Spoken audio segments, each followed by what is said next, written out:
What do I know and what do I not know? Who is God? How do we name God? How do we speak about God? What's the interaction between God and man? Is the soul material? Is the soul immaterial? These are questions that man has always had. Why do you believe that each triangle has its angles equal to 2 right angles? Wow, that was amazing. I cannot believe we actually said this, and I understand it, and I believe it's true.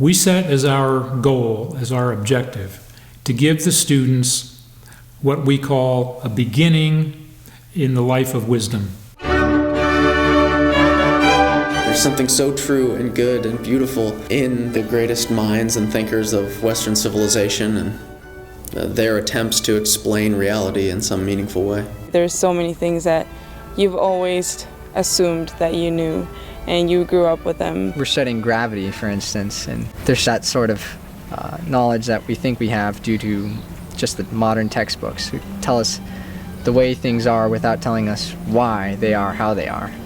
And it's seminar style, which means all the students read a text and we sit around a table, and our tutor, who will have read the text and probably a more discerning eye, will ask a question, and then our job as the students is to answer that question more or less by using the text. Your mind is actively engaged in wrestling with the subject, and when you leave that day, you realize that you penetrated a small fraction of what the subject could allow. But sometimes you think you do understand it, and you don't. So when somebody else stops and says, hey, wait a minute, and then they ask the question, then you say, whoa, I really didn't understand that.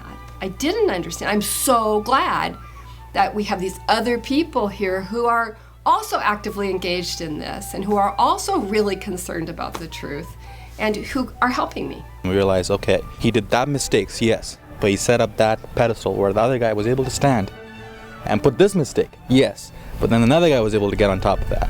And we step by step got to the truth.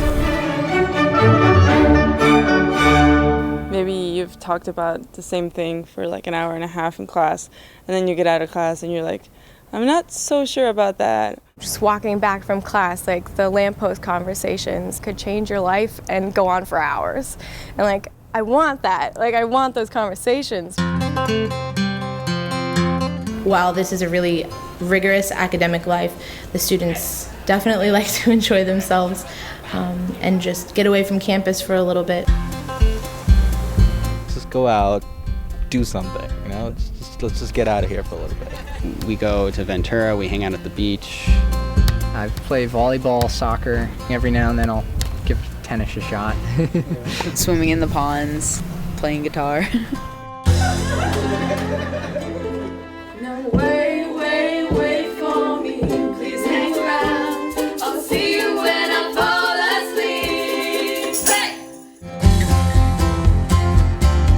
I didn't know how to swing dance. I've discovered it. I like it a lot. See, in high school we grew into boys. I think here we've been taught and we've been learning how to become men. And we learn to become men together.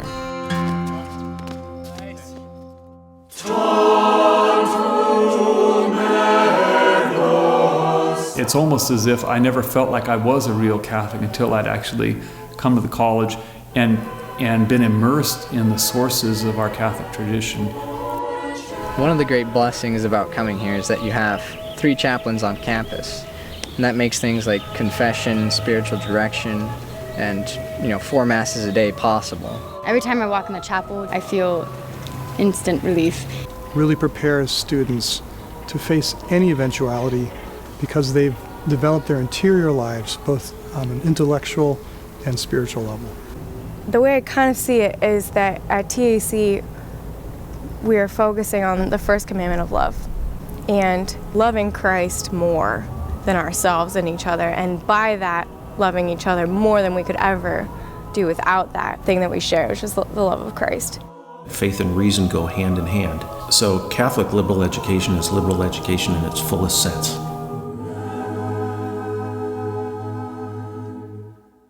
The world is something one, it's something comprehensive. So if your worldview doesn't incorporate math, physics, chemistry, philosophy, and theology, then you really think of the world as these different parts that aren't related. And that doesn't seem to be the way the world is, so why should we study the world that way?